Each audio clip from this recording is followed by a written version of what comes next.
my channel. I am back with this week's Teen Mom Recap. Before I get started with this week's video, I would love it if you would go ahead and subscribe to my channel because I post new videos every single week about Teen Mom Tea. If that's something that you'd be interested in, go ahead and subscribe. And anyway, let's go ahead and get started with this week's video. So we're going to start off with Amanda Connor, our new favorite trash. She just released a new TikTok where she spilled a little bit of tea about how gross her and Ryan are. And just for context, she's doing like a TikTok trend here, which is why they're running and calling each other suspect. So let's go ahead and watch this. Suspect is a mechanic but can't fix his girlfriend's car. If you printed all suspects' charges off, it would be thicker than a Webster dictionary. I just want to say that I had 30 of those charges expunged last week. And let me just point out, you can't expunge over 30 charges, but the fact that she even has 30 charges, I do believe that part of the sentence. And you'll notice throughout this little suspect challenge, where basically they're kind of like roasting each other in a joking way, she'll pop in with like these little disclaimers like, oh, well, I just got those expunged last month, so haha. But it's almost like, why are you popping into the challenge to like defend yourself? It was supposed to be a joke, and she says some pretty mean stuff to him too, but he doesn't defend himself. So I think it's a little interesting. I think she was low-key, like a little offended by what he said. And that's why she pops in to back herself up. Suspect doesn't have his license, but a 60-year-old son does. So I'm going to translate that for you. I had to listen to it a few times to get it. Suspect doesn't have a driver's license, but his 16-year-old son does. So I guess Ryan's license has been revoked or suspended or whatever for all the DUIs and unpaid child support, because if you don't pay your child support, they can suspend your license. But I'm pretty sure that I made that joke in a video once when I was doing like an episode recap and Bentley was getting his driver's license. I joked about how like Ryan doesn't even have it, so it's good to know that Amanda and I share a sense of humor. Suspect has about 10 dudes' names on her and none of them are mine. I don't know if you heard that. He said, suspect has about 10 dudes' names tatted on her and none of them are mine. I would love to see all her name tattoos. As I pointed out in a previous video, she has damaged tattooed right here. Great advertisement, I guess. Then she has the tattoo around here. So I'm sure the ex's names are just as glorious as those few tattoos. Suspect's two front teeth are fake. I had to turn on the closed captioning for that one. She said, suspect's two front teeth are fake. So Ryan's got some bunny teeth there. I guess when you breastfeed for too long, for Ryan, it's been about 35 years of that, the teeth start to get messed up, you know, so that's not surprising. The fentanyl also didn't help. Suspect will spend thousands of dollars on her hair but go out looking homeless as fuck. Yeah, that pretty much checks out. Who remembers the first time that we discovered Amanda when she was first, like, revealed as his girlfriend? She had that long-ass ghetto ponytail. When I saw that, I'm like, this is gonna be a fun one. Suspect's butthole resembles Chewbacca. So right there, she said, suspect's butthole resembles Chewbacca. Guess he got a hairy ass. Suspect's nipples look like a fucking boat dog. I am pregnant. The fuck? Again, it's like they slur their words in this country way that makes it just hard to understand what they're saying, but I think he said, suspect's nipples look like a fucking boat dock? Which I'm like, is it long or something? And again, she comes in with the disclaimer like, I'm pregnant. Suspect refuses to shit at our apartment and goes to the gym instead. Hold up. Ryan won't shit in their apartment? But obviously she's eating ass because she said that it looks like Chewbacca.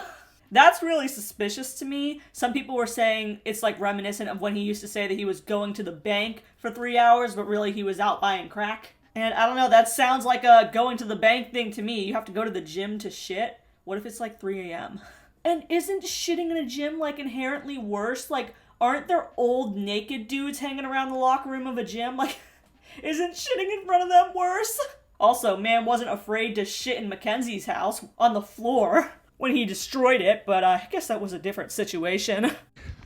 Suspect gets half price at the nail place because her pinky toes are so little. Suspect's mom still has access to his bank account. Suspect's mom still has access to his bank account. Mimi Jen is over there managing her almost 40-year-old son's finances. I mean, are we surprised? And what's even more interesting to me is she's managing his finances and has access to his bank account and still doesn't pay Mackenzie child support. Amazing! One thing that is interesting to me, assuming this video is not scripted, which I feel like it's not because I feel like Amanda wouldn't have been defending herself if it was not scripted, if she had like written it all. Ryan seems to have more personality with her than he ever had with any of his past girlfriends. He actually seems like he likes her, whereas he barely tolerated Macy or Mackenzie or Dallas or any of those other girls. And to that I say, water seeks its own level. I'm pointing at my water bottle. Amanda is very similar to him. No custody of her kids, arrest record, drug abuser, addict. She's probably Ryan's best match so far. All these other girls were too good for him. But him and Amanda just have so much to bond over. There's nothing cute or goals about it, but it is very interesting to analyze. Like, I'm kind of surprised that it took him this long to finally date someone on his own level. Finally realized that he don't want no classy bitches. Anyway, moving on.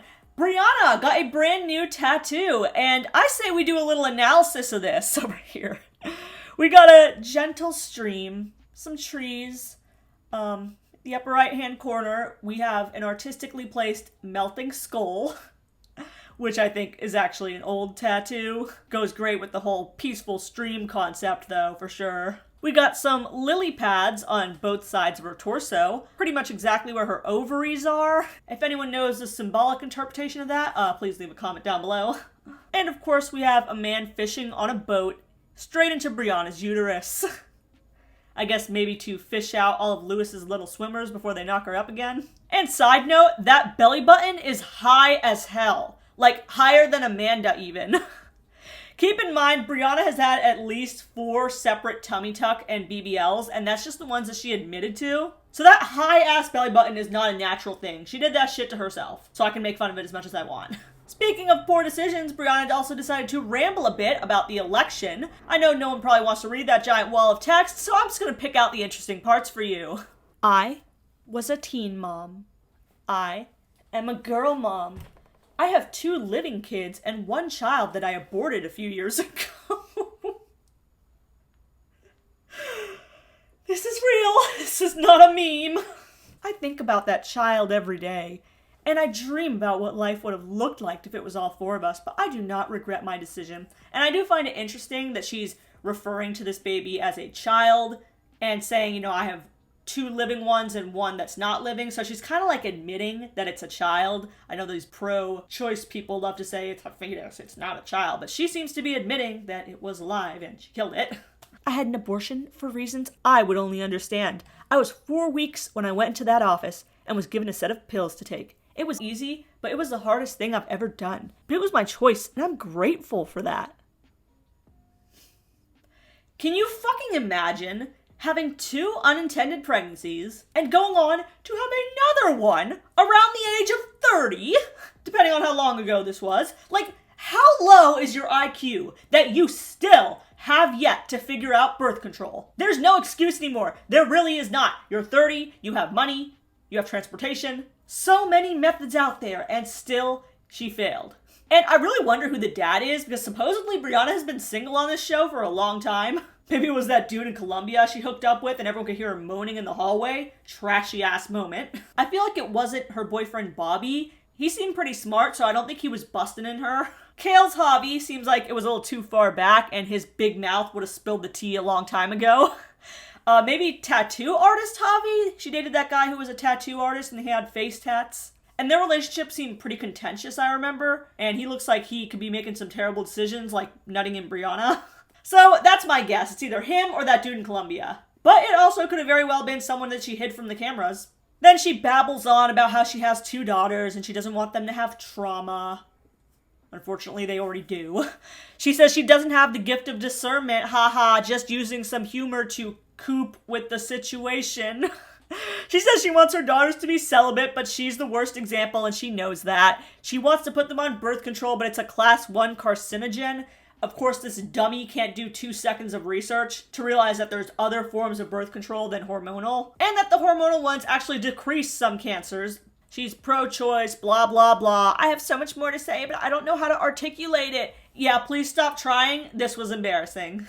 And then the next slide after. Lord, I pray for your protection over my children. Send your angels to guard them and keep them safe from harm. So, the next slide, after talking about how she wants to kill babies, she says, Lord, grant me strength and protection. The Lord wants nothing to do with your nasty abortion post.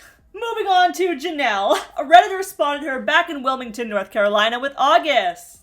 Now, the reason Jenelle is in Wilmington is for a divorce court date, and The Sun has released some information from this court date. One being her financial documents revealing that she makes about $44,000 every 2 months, so about $22,000 a month, from OnlyFans, Facebook, TikTok, and Teen Mom. But more juicy, David revealed some information. In a text exchange from February 23rd this year, David wrote, "It would be nice to at least talk to Ensley. I would really like to see my baby girl. Please, babe." Which kind of refutes the things that she's been saying for a long time about how he hasn't even tried to see Ensley. Apparently he asked to take her and Kaiser out for the day, which Jenelle declined. So Jenelle accused David of taking Kaiser's Oculus, which is a VR headset, and David apparently won't let her have it until she lets Ensley call him. Again, they're using the devices against each other every time she asks for the Oculus. David says, "Well, give me my dirt bike." On March 9, David asked for Ensley to call him around 5:30 p.m. Jenelle declined to get Ensley and said she was busy. David responded, "Getting some good penis."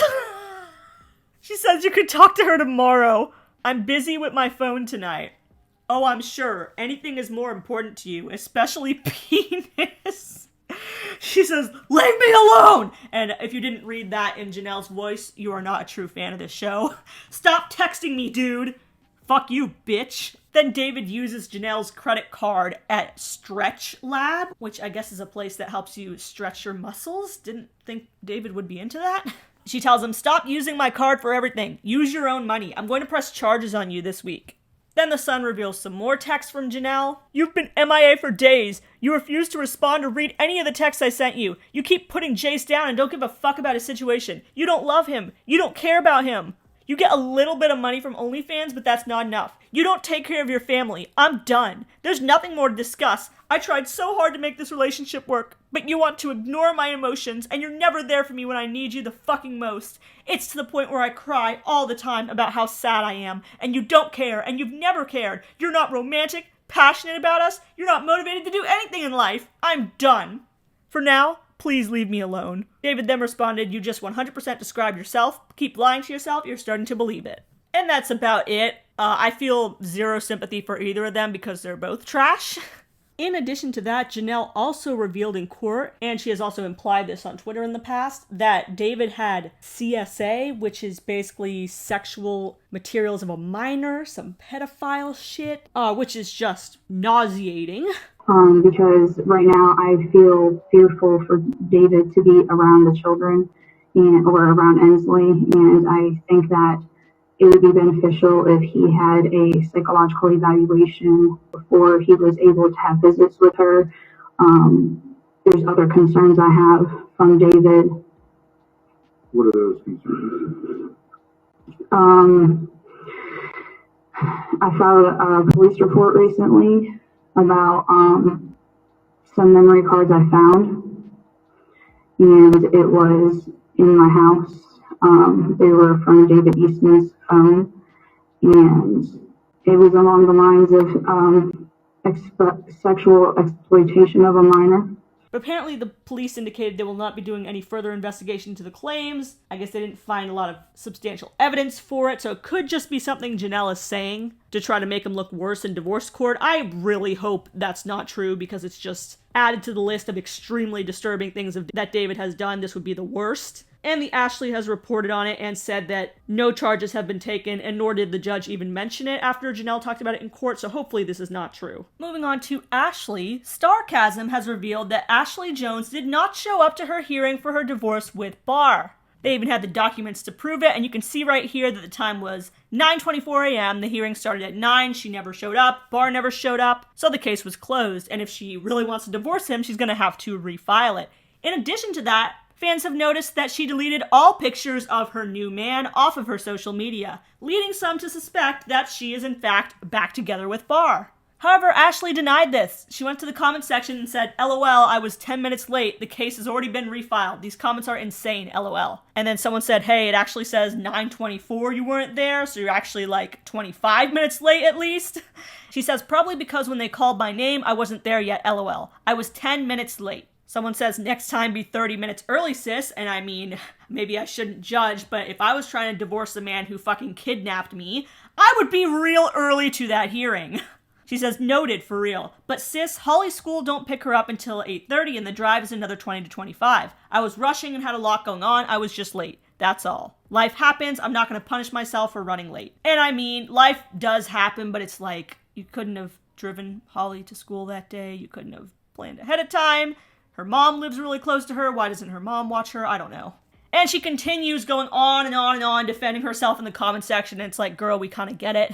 I'm spending all my money. If I wanted to stay married, I would. It's cheaper, which in the long run, it's not. Not if he starts asking for that alimony and child support. She also reveals that she's pro se, which she better be, because if I had a lawyer and they didn't show up to court, we would have a problem. Then TM Chatter, the Instagram account, posted, whoa, wait, someone who works at the jail just contacted me and told me that Ashley booked up all of Barr's visitation. And who knows if this is true. I mean, it could be very illegal for them to even reveal that, but the fact that she deleted all the pictures of her new man is a little bit suspicious to me, and I would be keeping an eye on this because, I mean, they have been together for a very long time. I think it's been almost 10 years at this point, and it can be very hard to break away from that kind of relationship, but I mean, the man is in jail. He was also cheating on you, so... And he still has 4 eyebrows. And not to mention, Ashley is very beautiful and would probably get a much better man than Barr. So I just find it really sad that it looks like they're potentially getting back together, but again, nothing is confirmed. And one last comment that I just found hilarious. She says, also, I don't need to do shit for a storyline. I think it's pretty clear I could sit on my couch and cry for the rest of the next 2 seasons, and that would be enough, LOL. An obvious reference to Amber Portwood. Love it. Also, Jace unfollowed both Jenelle and August on Instagram. Funny how that's the way that we now know that people have beef with each other, including mother and son. And last but not least, we're just going to end this video with a little thing that I found funny. Someone posted from a Facebook group that Cheyenne and Zach had an offer going where fans could pay $6,000 to them, flights not included, to go on vacation with Cheyenne and her family. And not only did someone sign up for this, like actually signed up for this and actually paid them, they posted about it online for the world to see. And I'm just like, mind fucking boggled.